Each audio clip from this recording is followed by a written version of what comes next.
वकील साहेब, आपण आज उमेदवारी अर्ज दाखल केला आहे. कुठल्या गणातून आणि कुठल्या पक्षाकडून उमेदवारी अर्ज दाखल केला आहे? मी आदरणीय संजय मामा शिंदे यांच्या आदेशाने राष्ट्रवादी काँग्रेस पक्ष यांच्या वतीनं मी आणि आता भाजपचं आणि राष्ट्रवादीचंसुद्धा युती झाली आहे करमाळा तालुक्यामध्ये.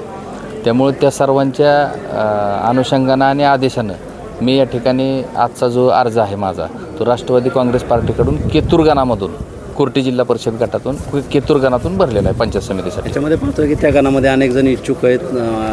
कशा पद्धतीनं आपलं असं असणार, जर आपल्याला उमेदवारीचं जर AB फॉर्म नाही मिळाला तर आपली भूमिका काय असणार आहे? मी माझ्या पार्टीकडं तशा संदर्भातली भूमिका व्यक्त केलेली आहे. संदर्भित विषयावर मी माझ्या नेते मंडळींशी बोललेलो आहे. आता विषय असा झाला आहे की या जिल्हा परिषद पंचायत समितीच्या निवडणुकीमध्ये मी बघतोय तर प्रत्येकच पार्टीकडून पक्षाकडून कार्यकर्त्याची गर्दी फार मोठ्या प्रमाणात आहे आणि त्यामुळं आपण कालच्या 2 दिवसापासून पाहतोय की कोणाच्या युत्या आघाड्या झाल्या तर ते ह्या गटातून त्या गटात, त्या गटातून त्या गटात असं जाण्याचं प्रमाण आपण शक्यता बाळगायला काय हरकत नाही की तसं होऊ शकतं. परंतु आमचा संजय मामा शिंदेंचा जो राष्ट्रवादी काँग्रेस पक्षाचा गट आहे तो एकसंध राहून त्या ठिकाणी योग्य उमेदवारांना त्या ठिकाणी संधी मिळेल अशी मला 100% खात्री वाटते. जर तुम्हाला संधी नाही मिळेल तर तुमची बंडखोरी अटळ आहे का? यामध्ये विषय असा आहे की गेल्या मी 30-35 वर्षाच्या कालावधीपासून मी सर्वसामान्यांची कामं करतो, सर्वसामान्यामध्ये मिसळतो आणि पंचायत समिती ZPचं इलेक्शन नेमकं लढवायचं कशासाठी ह्याचंसुद्धा मार्गदर्शन भविष्यकाळात करावं लागणार आहे असं मला वाटायला लागलं आहे. वस्तुस्थितीनं मी जी निवडणूक आज लढवण्यासाठी चाललो आहे, मी करमाळामध्ये रोज असतो, तहसीलला असतो, पंचायत समितीमध्ये असतो, माझ्या गावातील असू द्या किंवा परिसरातील असू द्या, जे मूलभूत प्रश्न आहेत लोकांचे, संजय गांधी निराधारच्या योजनेपासून असू द्या, घरकुलच्या योजना असू द्या, विहिरीच्या योजना असू द्या किंवा आणखीन रस्ते पाणीच्या योजना असू द्या, त्या संदर्भामध्ये मी आजपर्यंत 30 वर्षामध्ये झगडत आलो आहे आणि मी प्रत्येक पार्टीमध्ये आज काम केलेलं आहे. 2012 साली माझी पंचायत समितीची जी निवडणूक झाली ती आदरणीय जयवंतराव जगताप साहेबांनी मला त्या ठिकाणी संधी दिली होती. परंतु एका गावामध्ये बोगस झाल्यामुळं त्या ठिकाणी माझी संधी हुकली. ती संधी मला आज परत प्राप्त जनरलमुळं आलेली आहे. मी सर्व माझ्या भागातल्या सर्व नेते मंडळींच्या गाठीभेटी घेतल्यात, माझ्या मित्रपरिवाराच्या गाठीभेटी घेतल्यात आणि माझ्या मित्रपरिवाराकडून, नातेवाईकांकडून, माझ्या सर्वसामान्य नेत्याकडून माझ्या उमेदवाराची मागणी ठोसपणे होते. आमच्या नेत्यांपर्यंत माझ्या उमेदवाराविषयी त्या ठिकाणी झालेला आहे. आता त्या संदर्भात निर्णय आदरणीय संजय मामा शिंदे निश्चितपणे घेतील आणि एका सर्वसामान्य माणसाला त्या ठिकाणी त्या पंचायत समितीमध्ये जाण्याची संधी देतील असं मला वाटतं. प्रश्न असा की जर तुमची उमेदवारी डावलली तर तुम्ही बंडखोरी करा? आता त्या संदर्भामध्ये लगेच बोलणं योग्य नाही, पण मी एक अपक्ष पण फॉर्म भरून ठेवला. तुम्ही राष्ट्रवादीचे प्रवक्ते आहात. आपण पाहतो की अनेक ठिकाणी दोन्ही राष्ट्रवादी एकत्र आहेत, परंतु करमाळ्यात भाजप आणि राष्ट्रवादी अजित पवार गट एकत्र आहे. काय प्रतिक्रिया असणार? माझ्या नेत्यांकडे एवढीच मागणी की माझ्यासारख्या झटणाऱ्या सर्वसामान्य उमेदवाराला त्या ठिकाणी उमेदवारी द्यावी.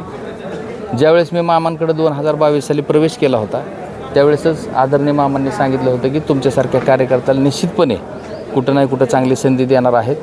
मी अपेक्षित आहे माझ्या नेत्याकडूनच की मला संधी त्या ठिकाणून मिळेल आणि वरिष्ठ नेते मंडळींना सगळ्यांना मी विनंती केलेली की केतूर गणातून मला उमेदवारी. राष्ट्रवादीचे AB फॉर्म मोहिते पाटलांकडे जाणार अशी देखील चर्चा आहे. आता आम्ही उमेदवारी अर्ज भरतोय. आता काल अशा पण विषय तुमच्या सर्व पत्रकारांसमोर आले असतील की पवारसाहेबांनी आणि अजितदादा पवारसाहेबांनी बारामतीला एक मिटिंग घेतली आणि त्या ठिकाणी सर्वच नेते मंडळी जे आज विद्यमान आमदार आहेत, जे तुतारीकडे राष्ट्रवादीचे आहेत किंवा माजी आमदार आहेत, जे अजितदादांचे समर्थक आमचे नेते, या सर्वांनाच त्या ठिकाणी बोलून घेतलं होतं आणि त्या ठिकाणी बोलून घेतल्याच्यानंतर त्यांना एकत्र लढा अशा प्रकारच्या सूचना त्यांना देण्यात आलेल्या होत्या.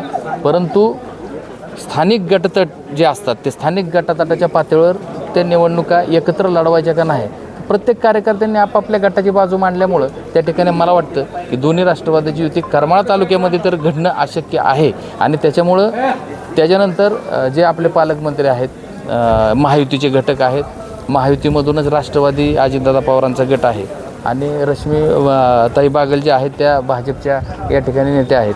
त्या सर्वांनी चांगला विचार करून 3 जिल्हा परिषदचे गट भाजपला आणि 3 जिल्हा परिषदचे गट राष्ट्रवादीला दिलेत आणि 6 गण संजय मामा शिंदेंना राष्ट्रवादीला आणि 6 गण जे आहेत ते रश्मीदिदी बागल यांना देण्यात आलेले आहेत. आणि त्यामुळे ती युती जी आहे ती युती झाल्याच्या नंतर आपण पाहिलं असेल की बऱ्याच प्रमाणामध्ये करमाळा तालुक्यामध्ये एक वेगळ्या प्रकारची चर्चा घडायला लागली.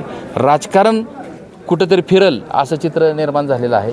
आणि जर आमच्या सर्व नेते मंडळींनी चांगले उमेदवार जर त्या ठिकाणी दिले तर निश्चितपणे मला असं वाटतं की त्या ठिकाणी विजय सोपा होईल.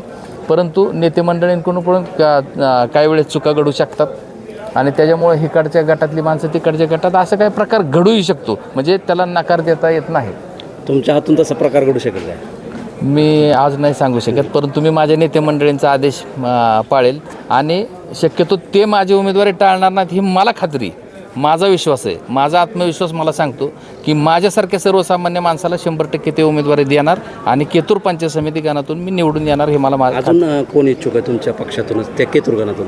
केतूर गणातून विरोधी पार्टीतून बरेच उमेदवार आहेत. माझ्याच गावातून जवळजवळ 12 का 13 अर्ज आहेत.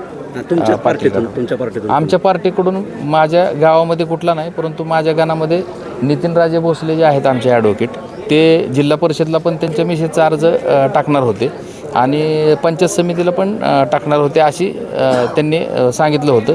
त्यांची मागणी जिल्हा परिषदला पण आहे, पंचायत समितीला पण आहे. वकील साहेब, आता आपण पाहिलं तर तुमचे गेल्या बऱ्याच महिन्यांपासून बरं आहे मग या निवडणुकीच्या अनुषंगाने बरं की लोकांचे दौरे असतील, गाठीभेटी असतील, जनसंपर्काचा जो विषय असेल, त्यांच्या अडचणी जाणून घेणं असेल, हा विषय सुरू आहे. आणि अशा स्थितीमध्ये जर आपल्याला डावलण्यात आलं तर लोकमताचा विचार करून आपण निवडणुकीला सामोरे जाणार का? 100% मला लोकांमध्ये मी मिसळतो रोजच आणि लोकांमध्ये दररोज असल्यामुळं मला आमचे जे स्थानिक लेवलला जे काही आमचे ज्येष्ठ नेते मंडळी आहेत, जे काही सर्वसामान्य जनता आहे, त्यांची अपेक्षा आहे की तुम्ही उभंच राहिलं पाहिजेत. मी माझ्या नेते मंडळींना ते सांगतो किंवा सर्व जनता पण त्यांना सांगते की बाबा अशा वकील साहेबांना त्या ठिकाणी उमेदवारी दिली पाहिजेत. तर 100% नेते मला उमेदवारी देणार आहेत असं मला खात्रीशीर मी सांगतो. ओके.